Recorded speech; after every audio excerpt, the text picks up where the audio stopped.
Hey, it's Coach Nick Timonello. We're going to talk about rotator cuff training, specifically external rotation training.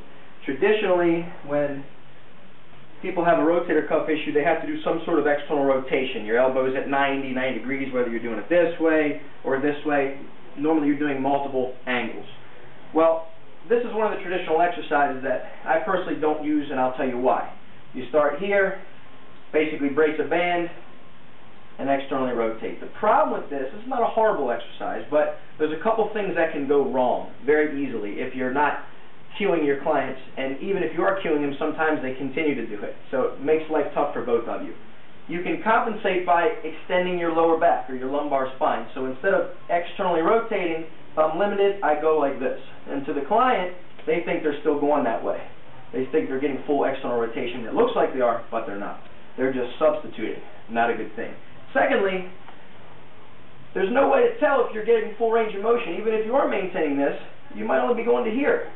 So how do we know if you're really peaking and you got your elbows back and you're not just compensating and doing all these things that you shouldn't do? So what I came up with was a version that takes away all the bad stuff and emphasizes all the good stuff. Here's what you do. I call this the supine external rotation. Find a mat, take a band, throw it around the insole of your shoe, so right in there. I lie back, one knee is bent, the other leg is up. So now by having this leg up, that flattens, it posteriorly rotates my pelvis, flattens my lower back. So now I can't extend from my lumbar. Then from here I put my elbow down on the floor on both sides at 90 degrees. Keep my elbows at 90, shoulders at 90.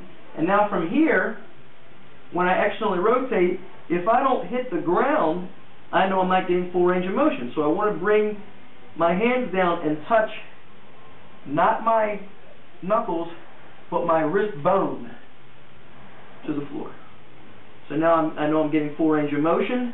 The floor basically gives me feedback. So right now, none of that bad stuff, no lower back involvement, full range of motion, and the floor keeps me in good position, so I can't really cave my shoulders or compensate. So far, so good. If I want to make it slightly tougher, I take both feet up in the air. This is a little progression that once I showed this to Coach Mike Boyle, he thought about it and said, well, you can even make it tougher and put both feet up. And I went, no, why didn't I think of that?